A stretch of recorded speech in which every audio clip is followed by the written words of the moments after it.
Welcome. My name is Penny Partridge, and I am on the worship committee of First Parish, Milton. We welcome you to this service, whether you are here in the meeting house or here with us thanks to Zoom. However your journey, whatever your heritage, and whomever you love, you are welcome here. In our summer services, we enjoy lay-led preaching and storytelling. It's an opportunity to experience the faith journeys of fellow congregants. We grow in community by getting to know each other.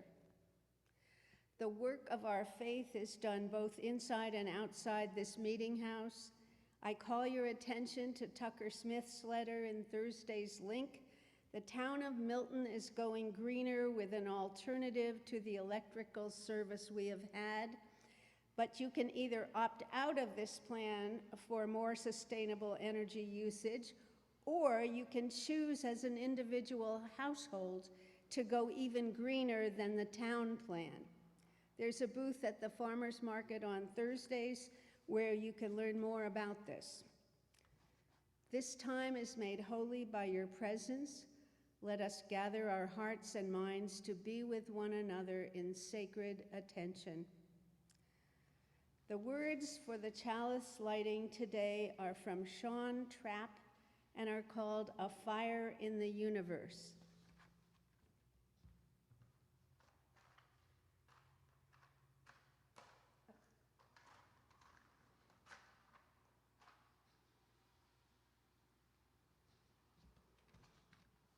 Our chalice reminds us that the fire within ourselves is the same fire that illuminates the universe. It is our reminder that all is connected, even though the space of the void is vast, and our experience here is but a blip in the cosmic timeline. This flame is our promise that in our smallness and our short time on this earth, we live intently and deeply with love for one another, with honesty and integrity, to be guided by rational thought and critical thinking, and with a sense of shared responsibility. For as the late astronomer Carl Sagan reminded us, this pale blue dot is the only home we've ever known. Please join me in our call to worship.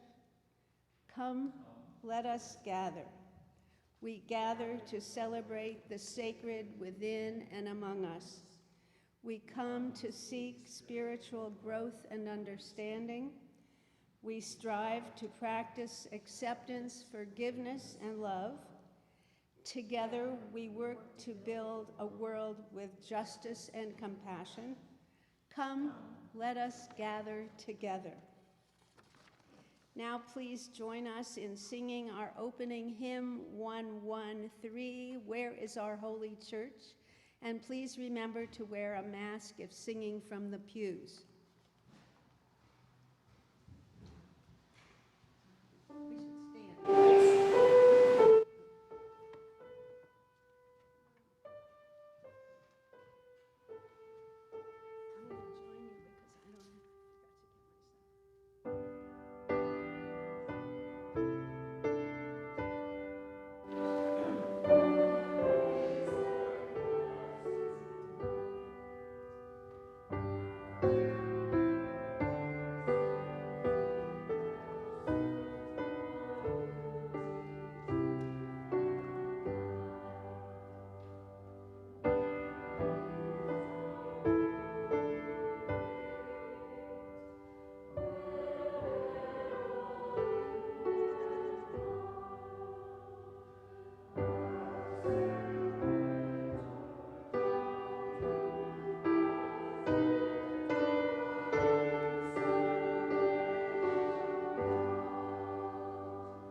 this morning is Inspiration Pandemic, a poem by Lynn Unger. What if you thought of it as the Jews consider the Sabbath the most sacred of times? Cease from travel, cease from buying and selling. Give up just for now on trying to make the world different than it is. Sing, pray, touch only those to whom you commit your life, center down. And when your body has become still, reach out with your heart. Know that we are connected in ways that are terrifying and beautiful. You could hardly deny it now. Know that our lives are in each other's hands. Surely that has come clear. Do not reach out your hands. Reach out your heart. Reach out your words. Reach out all the tendrils of compassion that move invisibly where we cannot touch. Promise this world your love for better or for worse, in sickness and in health, so long as we all shall live.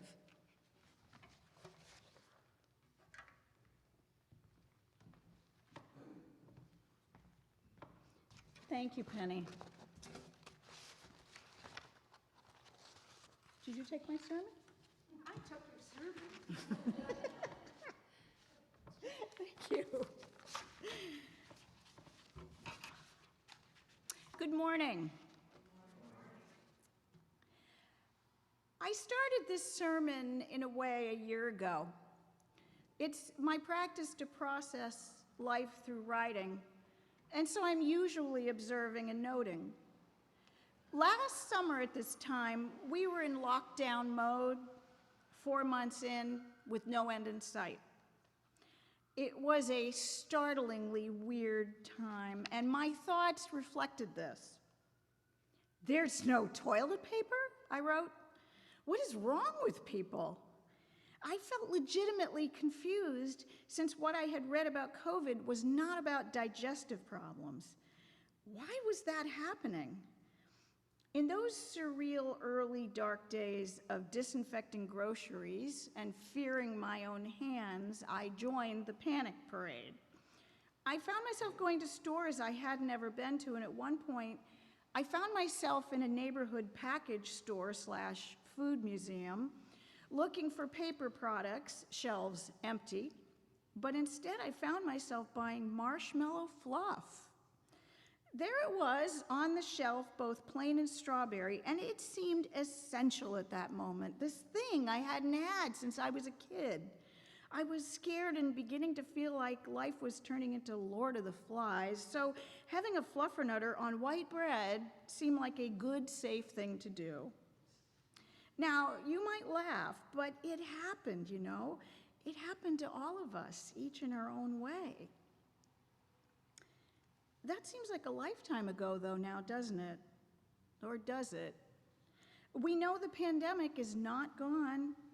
The Delta variant is raging COVID on, but things are different now, especially for those of us who've had the vaccines.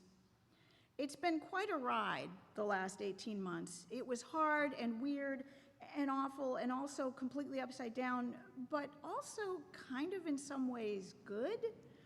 I'm not sure that good is the right word for this, but useful, well-timed, beneficial maybe? Well, whatever it means, today I'm offering some observations about the last year and a half. The first are things I've realized about myself, and the others are a little bit broader. Now, for those of you who were here or saw the live stream of last Sunday's service, led by Jenny Mulqueen and Amy Cavadlo, you heard some brilliant words and music, much of which echoed so much of what I've been thinking about. I thank them for what they offered, particularly since it was such a lovely tie-in to today. And if you didn't see the service, you should watch the recording. So the first 4 things that COVID has shown me. 1, I don't have to be chronically exhausted. Some of you may know what I do for work. I'm the department administrator in the Office of Ministry Studies at Harvard Divinity School. I love my job. And as a lifelong UU and a ministry wonk, I can say absolutely that this is work I was born to do. I have been blessed to be where I am. But I also have to say that my natural biorhythm, which is night owl, has never meshed well in a 9-to-5 world. When lockdown started in March, my commute of about an hour and a half to 2 hours each way disappeared. I didn't have to do my rushed routine, struggle to get up at 6 or 6:30, hurry to catch the red line, get off at Harvard Square, and then walk to the office. Suddenly, I could sleep until 9. I could go to bed at my natural time, like 12, 12:30, and I didn't have to prep my lunch, get out my clothes. I had extra time in my day, and I didn't dread every morning. It took several weeks for me to realize what was happening, but one day last June, I said to a friend, I'm not chronically exhausted anymore. It was a revelation, and I hadn't realized it was possible. 2, walking makes a difference. People talk about the benefits of daily activity, even walking, and before COVID, I walked a lot, but somehow I still thought that the benefit claims were a myth or at least an overstatement. That last part of my commute had been like about a half-a-mile walk to my office, so I knew I was getting my steps in, but I didn't think much about it. During lockdown, like most of us, I spent days all day indoors. I had to force myself to go out, and those were short walks. 20 minutes once a day wasn't much. And by fall, the lack of movement started to add up, compounded by the fact that my office was a dining room table and chair. My joints began to ache. I couldn't believe this thing I was taking for granted was so meaningful. And I knew I had to get moving, even walking. My mother was right. 3. Like many Depression-era babies, my mother was a saver. Food wasn't wasted. Leftovers were combined until they were gone, or if we ate out, leftovers were taken home. Clothes were mended or used for something else. We always had a stash of stocked-up canned goods in the basement. She gardened and put up food. And as a practical person, I thought this made sense, and I too am someone who stocks up when things are on sale. I garden and I put up food. I've never done the math to determine how long my pantry stables and canned goods would last, but last summer I looked at what I had and I realized that I was grateful for my desire to master life skills and be somewhat self-sufficient. I expanded what I grew in my garden, and in August, one of my kids looked at the stash and said that even if we couldn't get food from the store, we'd be okay for a while. So I suspect I will never have as many leftover containers as my mother had, which my brother and I got to deal with when we cleaned out our house. But I do think that there is wisdom in being prepared, as the Scouts say, for contingencies. 4, I should challenge the assumption that I am always an extrovert. The lockdown was a mixture of heaven and hell for me. The joy in my job has to do with the many delightful, insightful, often unexpected conversations that I have. It's amazing. I get paid to receive a lifelong education about why and how people experience that which we call spirit, religion, God more. But because I'm a people person, and yes, I know, I really am, I also have a tendency to take on a posture of being available, basically on all the time.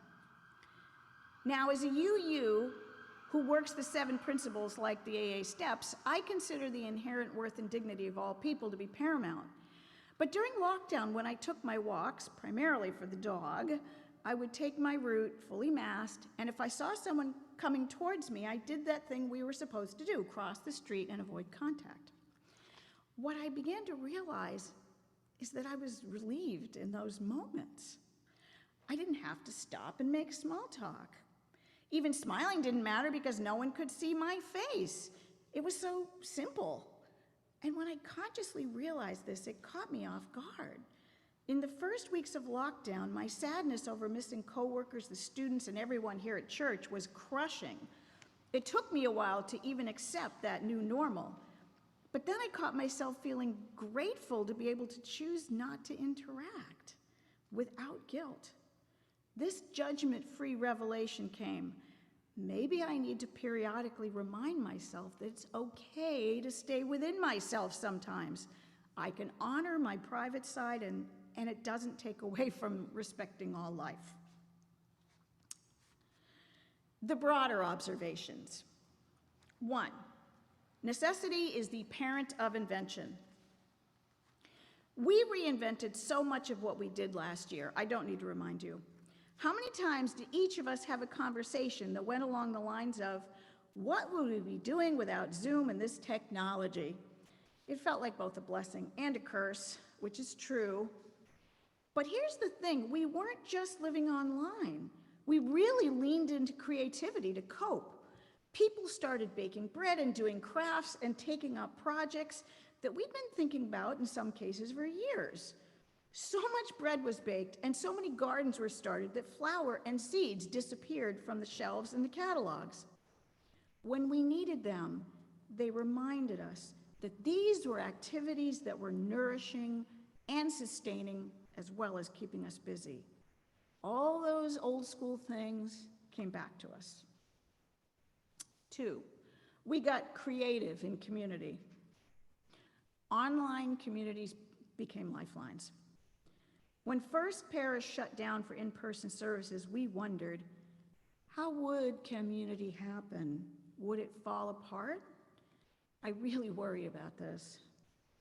We were on unsure footing, so we used the tools we had, our computers, our creativity, and in the case of the membership committee, a lot of envelopes.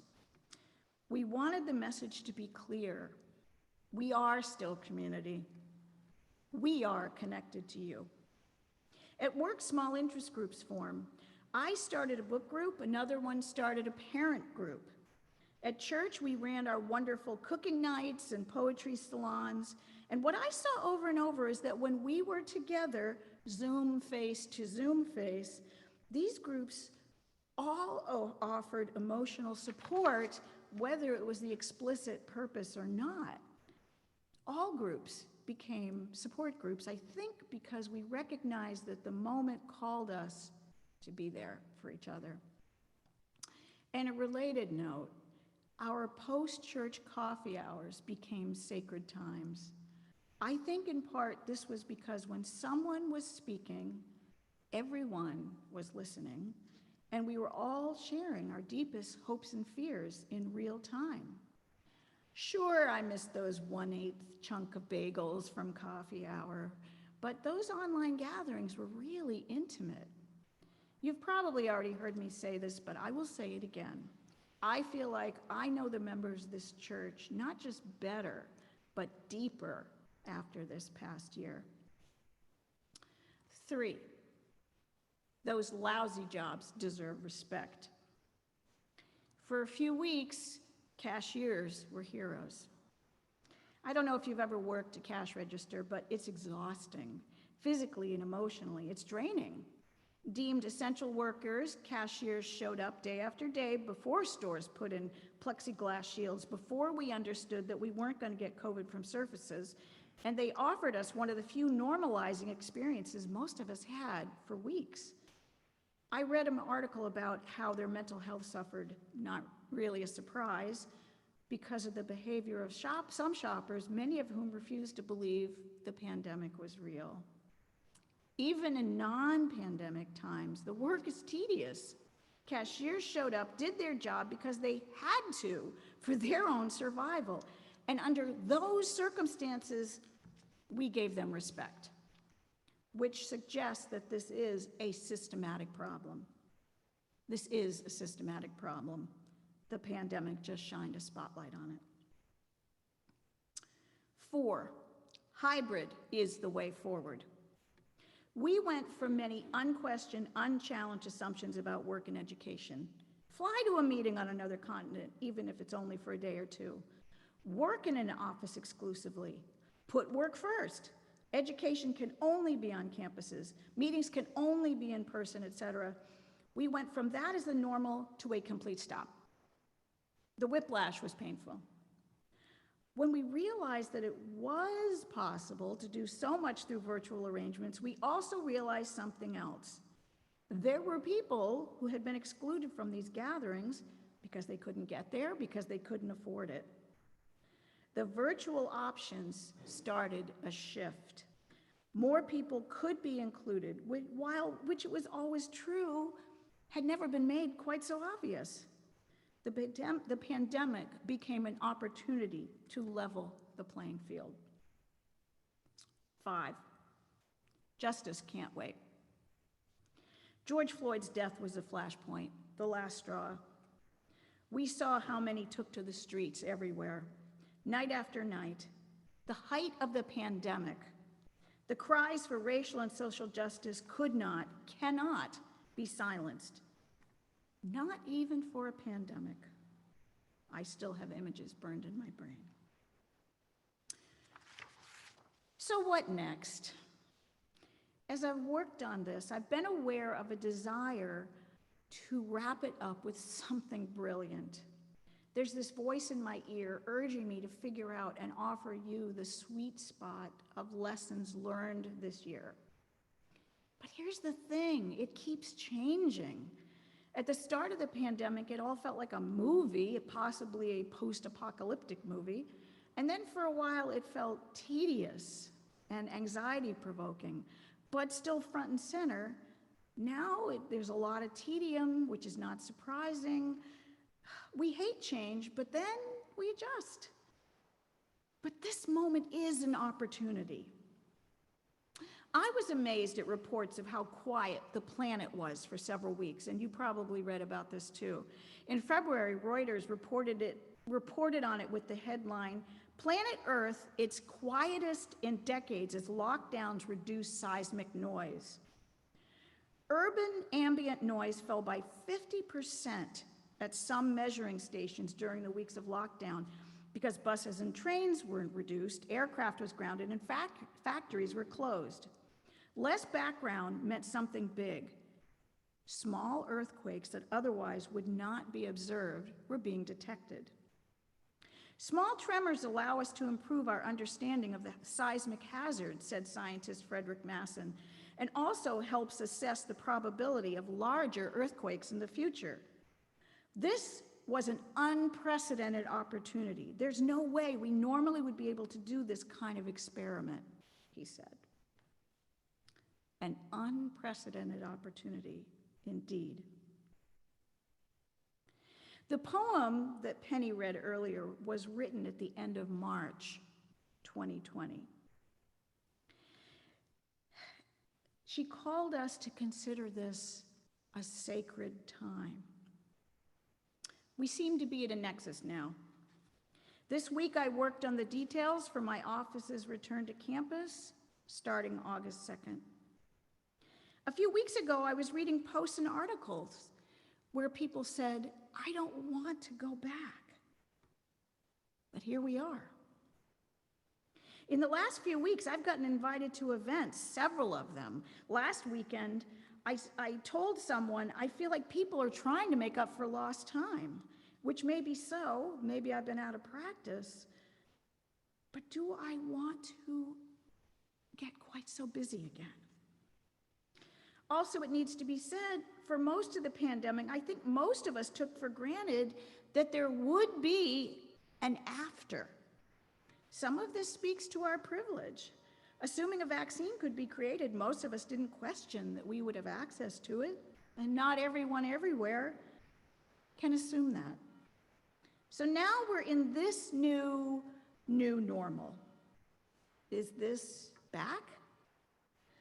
I keep thinking about Jenny's vision in last week's service. Emerging with a song, she said, emerging with faith. Such a good vision. And I do have one thing. I have one true thing. It's not a surprise, but it's the only part of all of this that matters. If the pandemic showed us nothing else in the last year and a half, it is that we are, yes, we really are all connected. I keep thinking about how in the spring of 2020, New Yorkers went outside and banged pots and pans at 7 every night to show the frontline workers they had their backs. This is the good stuff. This is the stuff I want to hang on to. This pandemic we are going through, it's just one of many plagues that we've had. There will be more during this brief course of what we call life. It wasn't sent to us. It wasn't for good or for bad, but we can choose to make meaning from it. We can treat it as a wake-up call and act accordingly. So it's up to us, friends, whether we do or not. We are and will be interconnected. I hope you made your own discoveries within yourselves in the last year and a half. I am going to push myself to remember my own lessons learned, and I hope the same for all of us. So may it be. Peace.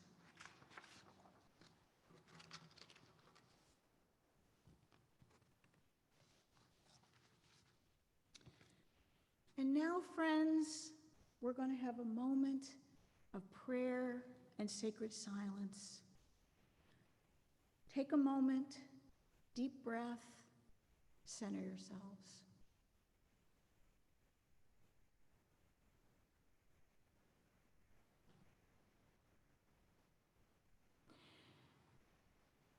That which is beyond us, which is more than us, hold us, be with us as we go through these days of change.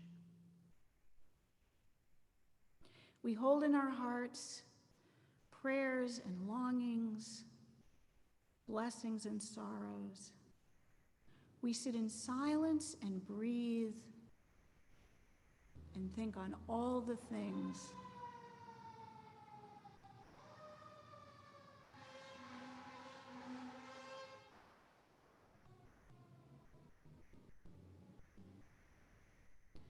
and now we will breathe for a moment.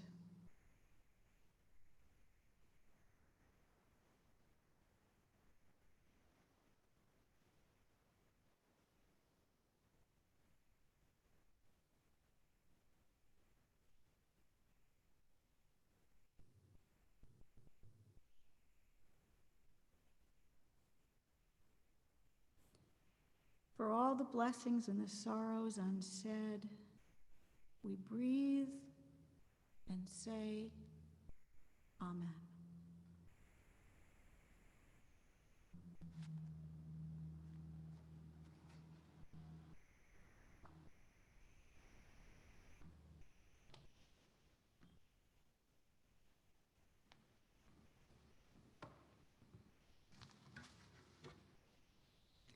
Today's offering is dedicated to the services and ministry of First Parish Milton.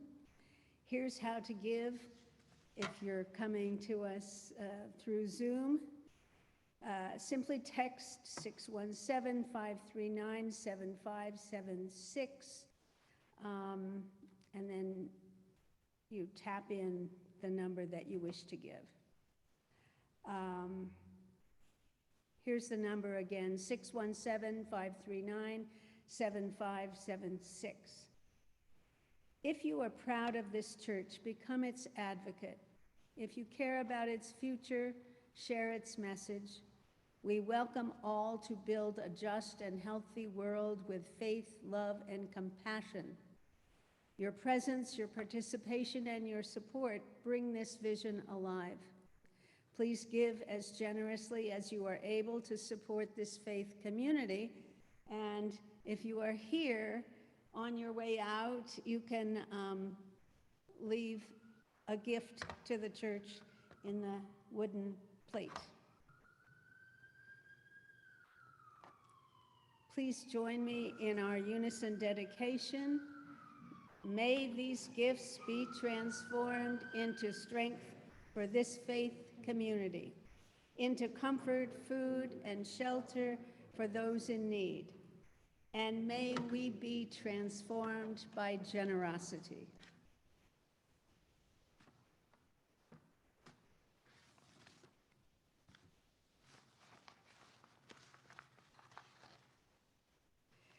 Please join us in singing hymn 108, My Life Flows On in Endless Song. Rise as you are willing and able.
And friends, I end with something that is actually a meme I found on Facebook.